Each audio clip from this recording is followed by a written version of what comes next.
What's up, guys, and welcome back. My name is Darian Terry. Welcome back to the Darian Terry Show. Oh my God, you're here on FightCast, and it's about to go down. Hey, what's up? Oh, you know what's so crazy? Um, I was just glancing at this card. Okay, as of right now, when I'm talking about this card, I'm talking about. Let me. It's UFC Fight Night Lee versus Laquinta 2. Oh my God, this shit right here, bro. It's got me to the point of like this. Okay, so Al Laquinta versus Kevin Lee. Okay, now we know that Al Laquinta did beat him actually in the past, but that was Kevin Lee's first fight in the UFC. His very first fight in the UFC. Kevin Lee has beaten the brakes off Edson Barbosa right now. Okay? He's beating the brakes off of him. He's making him quit. He's tapping out real champ. Dude, Edson Barbosa will be a champion in any other organization. Bellator, World Series of Fighting. Edson Barbosa is a monster to deal with at 155 pounds. Oh, just a monster to deal with. The things about it, his wrestling got exploited. Damn. Okay, so we already know what's going to happen right now. We got wrestler versus wrestler right now with Kevin Lee versus Al Laquinta. 2. I don't know if Al Laquinta's wrestling is substantial enough to fuck with Kevin Lee's. I don't think so. I seriously don't think so. I think that he's going to get taken down and he might get pummeled. I think it might end up being like the Khabib fight. And I hope it doesn't. Al Laquinta is a wrestler. And so I know that he has wrestling ability. You can see that inside of their first fight with each other. He just uses the stand and bang. And he hits hard as fuck. When I look at Al Laquinta, he's hitting extremely hard. He's hitting, and he has good jiu-jitsu too. And so we'll see what happens. I just think that, do one over there. Cubs over there. My cat's knocking over the bowl. But, yeah, I just don't see that going Al Laquinta's way. But you know what? I'm all for a great fight, though. I hope it stays standing so we can see some stand and bang. If Al Laquinta is able to neutralize that, I think he can. I think it's possible. I think he can. If he could just neutralize it, because Kevin Lee has never done that to another wrestler. When you go against wrestlers, you could be able to basically neutralize someone else. You can neutralize everything just because you know how to wrestle. And with Al Laquinta, with the level of wrestling that he has and with the people that he trains with over there, yeah, I mean, we're just talking about all the people that he trains with over inside of his camp. He's got Chris Weidman over there. Chris Weidman wrestled at Hofstra, so he's got a D1 wrestler in there. Chris Weidman takes everybody down. So Chris Weidman took down Yoel Romero. Chris Weidman can do people dirty. My cat. But we'll see. I just think that Lee's wrestling is going to be it's a game changer. Kevin Lee's wrestling is a game changer. But let's look at the whole card, because the whole card is pretty cray-cray. Edson Barbosa is actually on it, which is cray-cray. You know, obviously Kevin Lee, just beat him up really badly. But he's number 5 in the world as of right now, and he's going to be taking on that New Zealander named Dan Hooker. This Dan Hooker, bro, he has been just torching cats. He torched Gilbert Burns. He's been torching people. I mean, just torching people ablaze. He's been finishing people. That's why this could be such a great fight. I think if Edson sticks to his leg kicks, he could be able to go ahead and win the bout. But Dan Hooker hits hard. He hits hard and he's real precise. And so it's got to be real good striking out of Edson. I think he can neutralize Dan Hooker. I think he can knock out Dan Hooker. I just don't think it's going to happen. I think Dan Hooker trains with some beast, trains with Israel Adesanya. That camp is real tough over there, real good striking. I think that he could hang with Edson in the striking department if he neutralizes the kicks. He's got to neutralize the kicks. and I think that his hands can neutralize the kicks. And so we'll see what happens. Um, I'm going Dan Hooker for the upset on this one. I like Edson, but if Dan clips him, man, he could start beating him up bad. And yeah, that's the thing, because Dan clips everybody. Dan Hooker clips everybody. So like yeah, and that's the crazy thing about it, because he just looks like a really strong dude, like a really strong, wiry guy, and with that packs a punch. You can look you when you watch his fights, you can go and see he's just a strong, tall, wiry guy that packs a whopping punch. I think that he could be barraged and like beat up from different angles. If you went against like a Tony Ferguson, like I mean, but again, he could just rock anybody. So and, when somebody has that kind of power, they could rock you and they could put you away. He could just easily kill you. So you have to you have to put him against a killer. Yeah, you have to put him against another straight killer. You guys could suggest who Dan Hooker could be standing in the top. I would say he could beat pretty much anyone standing though in the top 10. Other than Connor, I mean, but who knows, man? Who knows? I'm gonna go Connor on that one. I'm gonna go Connor on that one though. Man, in the top shoots, he could beat a lot of people in the top 10 at 155 pounds. He really could. Uh, that's crazy to think about. But moving on, we got Rob Font. Rob Font's number 11. This is at bantamweight going against Sergio Pettis. So Sergio's been riding that wave of wins. So we're gonna see exactly what happens. Obviously, this is at bantamweight. This is at bantam. So we're gonna see exactly what happens with this. I don't know what's gonna happen. I hope that. Oh yeah, this is 125 pounds. Yeah, and so this is when I look at this fight, it's like Sergio Pettis. I'm thinking Sergio, but Rob Font hits so fucking hard. I don't know. I'm gonna say Rob Font with the upset right now, because Rob Font's number 11. Rob Font be hitting people hard. He be breaking people down. Yeah. I mean, I just don't think. Ooh, goodness. No, shoot, no, not actually. No, yeah, but this is at bantamweight. This is at bantamweight. This is at 135 pounds. Yeah, not flyweight. Yeah, so this is cray cray. This is cray cray. Yeah. So here's the crazy thing about it. I just think that the whole 125-pound division thing being distinguished of being executed. I don't know if it's going to happen, but we've heard rumors, haven't we? I don't know. I think it's silly. I think these guys are very super explosive. Can definitely go ahead and make money in the UFC if they have a great fan base. I think there's room for it. I think you could definitely make room for it. I think you have a lot of great smaller fighters of that caliber. They could take head kicks and keep rolling. They're athletes, man. They're straight up athletes. They're like the best athletes and the most unique. You're going to see the most fireworks inside of those weight classes at 125 pounds. I mean, straight up fireworks. You're going to go and see greatness. And so, yeah, I would say keep that division rolling. You could just put more of them on the prelims.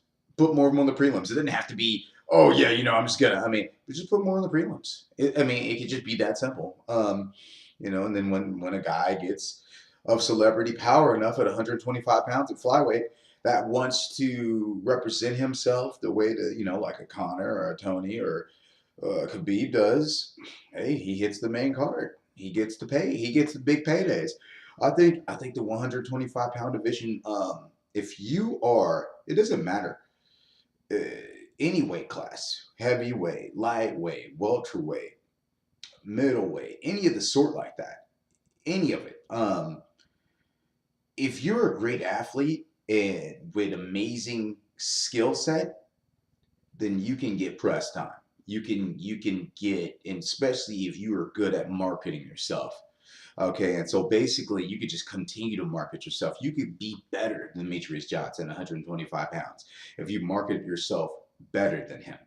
You're talking about an amazing athlete, but there's several amazing athletes just like him that are coming up as of right now. He's unique, though. He's unique because no one can go ahead and do the things that he can do, Demetrius Johnson. But I tell you, there are athletes right now that I've trained with that are literally, they have potential to be better than Demetrius Johnson. No, no lie, no lie. And so that's the crazy thing about it. So we're gonna see what happens. I think, but you got to keep the division. Going back into the card, we got Jim Miller versus Charles Oliveira. I don't know what's gonna happen, but I got Charles Oliveira, the Bronx Kid.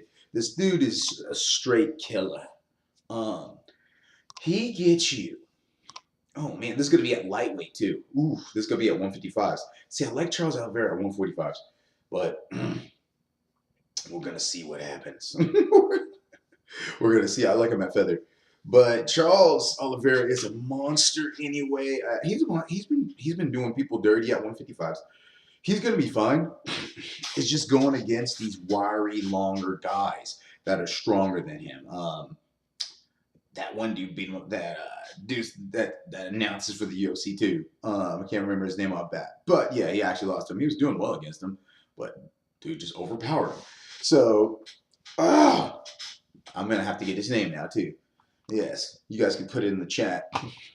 No, but but here's the great thing about it. We're gonna see what happens on this one. Let's go to the prelims. I want to go to the prelims of this one. So this fight's gonna be on Saturday, December 15th at 5 p.m. Yeah, so they got Zach Otto versus Dwight Grant. We're gonna see what happens with that. Zach Otto's a big old buff dude, man. He's a big old buff 170 pounder. Big old dude. Can't believe he makes 170. Jessica Rose Clark versus Andrea Lee. Number 10 versus number 15. That's that woman's flyweight. Bobby Green. Bobby Green, baby. Bobby Mean Green lightweight bout versus Drakkar Close. That's going to be a great one. I'm going to take Drakkar. I like Bobby Green, though. Bobby Green upset because I don't know if he's going to be beating Drakkar. But I'm going to go Drakkar Close, but Bobby Green can knock somebody out cold, though. You know, I mean, you don't want to play around Bobby Green. But at the same time, Jared Gordon, we got versus Joaquim Silva. This is gonna be a great matchup right here. We're gonna see what happens with this. These guys both look pretty cray. Gerald Marchot versus Jack Hermason. Dan Ige versus Jordan Griffin. Okay. Don't know too many of those dudes. Let me see here. These guys are lighting up the prelims right here. And they get early prims on this card too. Let me see here. Oh, Trevor Smith versus Zach Cummings. A notable fight on the early prees. And Chris De La Rocha versus Juan Adams. Yeah, we're going to see what happens with this ordeal.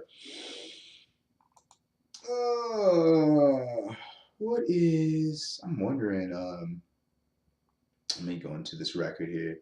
That Trevor Smith versus Zach Cummings fight. I want to see what record Zach Cummings has now. He's 21-6. Yeah. So, yeah, he's doing pretty well. Yeah, we're gonna see here against Trevor Smith. Yes, that's house. Crazy. Yeah, Zach Cummings went to Missouri Valley College with me. Yeah, so crazy stuff. Okay, so we're gonna go. Let me see here. I want to look at this too. If we're gonna go into. I want to go into this crazy matchup here that's going to be happening too. Max Holloway. Oh my gosh, man. Holloway versus Ortega. That looks deadly. I mean, you're talking about two killers. Straight killers up in there. I don't know. I think Max Holloway could win the stand-up, but we're going to have to see how Ortega adjusts. I don't know if Ortega's going to have the stand-up that is needed. Oh, man, I don't know. I hope Ortega has a stand that's needed, but we're talking, man, it's like bees, man. It's like really Max Holloway's, his punches are like bees. They're like bees. They literally just keep stinging you. And you could see that. That's what he just worked at you. He just chips and chips away until he breaks you with one hard one right down the pipe. Did that to Jose Aldo twice. He melts you slowly. That's what's so good about Max Holloway, man. He literally just melts you slowly, melts you away. And I think that now his style, I mean, his rapid fire style, that could definitely, it could be very tricky for a jiu-jitsu player. But we're talking about Ortega, jiu-jitsu player that has knocked out a Frankie Edgar. So we're talking about a guy that can go ahead and stand up with the best of them. Okay, even if you may call it, hey, you know what I'm saying? I mean, he called him, he called him. Here's the thing is about it, though. He was doing well. He was doing well before that. Like, he wasn't just getting beat up. Like, he was doing well. It was back and forth, and he caught him. Yeah, and that's the thing is, that's somebody that literally has been working their striking. And that doesn't happen to Frankie. You know what I'm saying? So for him, he's got some. I mean, he has some tricks up his sleeve. Caught him with that mean elbow, and then caught him with that mean uppercut. So it was super duper uppercut, like Mortal Kombat style. So yeah, Frankie Edgar went flying, and he did not recover this time like he does in all of his fights. Like, he got knocked and he just went flying, and then he got totally beat up. But like, that does not happen to Frankie Edgar. That was crazy when that happened. So that's what we're dealing with right now. I just think that Max Holloway is going to be able to overwhelm him now. I think that Max, he's got a great chin, and he moves really, really freaking well. Aldo was hitting him with shots to the chin, and he was taking those bitches and asking for more. Okay, he said, "I'll eat those." So that's the thing. So I don't think he's gonna get caught. I just don't think he's gonna get caught. Not in stand up. I think Ortega's got to catch him on the ground. It's got to be something nice, because he might get. Or is either Ortega catches him and then gets mount and just does horrible things to Max when he's dazed and confused and can't fight back, because Max has really, really great jits as well. And we saw that on Jose Aldo once he rocked him and got on top of him and was just damaging him. Just damn it, he has great ground and pound as well. He has real great ground.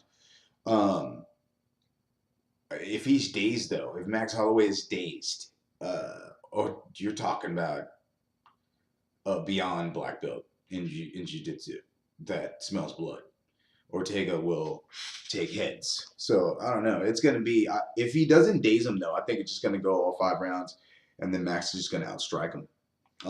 There's going to be attempts, though. There's definitely going to be attempts on Ortega's part to get him to the mat, to get him in a standing guillotine, get him in something. There's going to be something.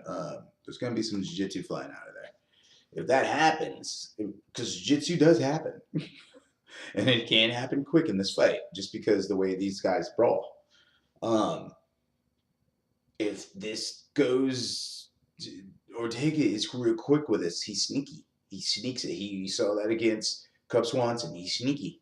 All right, he could be getting his ass beaten, and all of a sudden he's like a snake on your neck. All right, Ortega could do that to you. All right, and so we're talking about potential stand-up bout turned into a really quick roll-around bout, like and hopefully someone gets back up to their feet. If not, it's just going to be a crazy jiu-jitsu fest, and Ortega is going to feel like he's the more confident guy in those positions.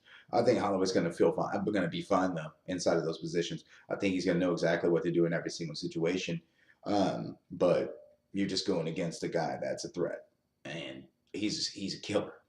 Okay, so you're going against a straight killer.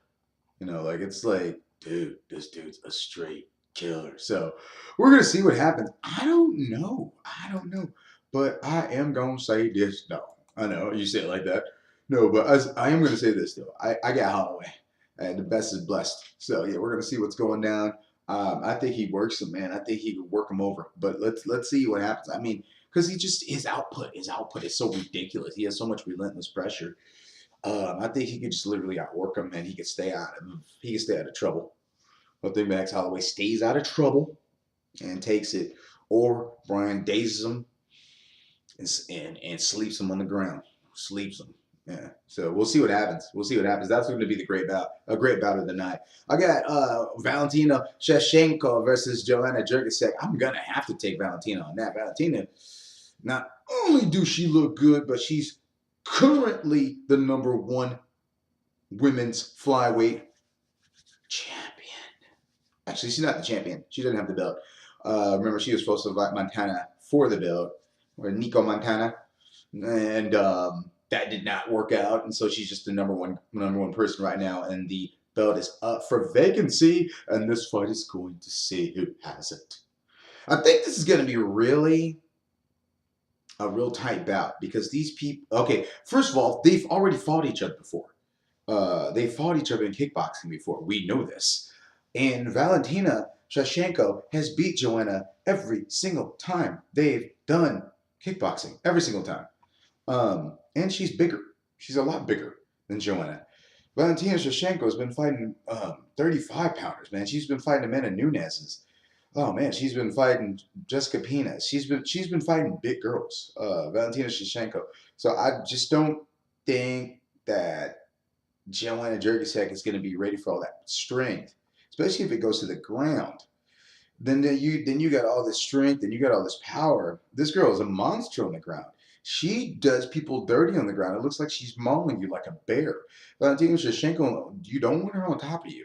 So that could go that way too. And Valentina Shevchenko doesn't allow no crazy hits while she's standing. She does not allow any crazy hits while she's standing. Valentina Shevchenko does not get rocked at all. Joanna does get rocked, but I don't think Valentina's going to rock her. I think she's just going to outpoint her. I think this is just going to be literally, it could be one of those kind of boring fights where Valentina outpoints her. Because I don't think we're going to see a knockout. Valentina could knock her out, though. I just think she'd be more of tapping her out if this fight goes to the ground, which it could. So we'll see what happens. If Valentina has good wrestling, which she doesn't look like she's a slouch in that department. I've just never seen her really take anyone down hardcore other than that one last girl.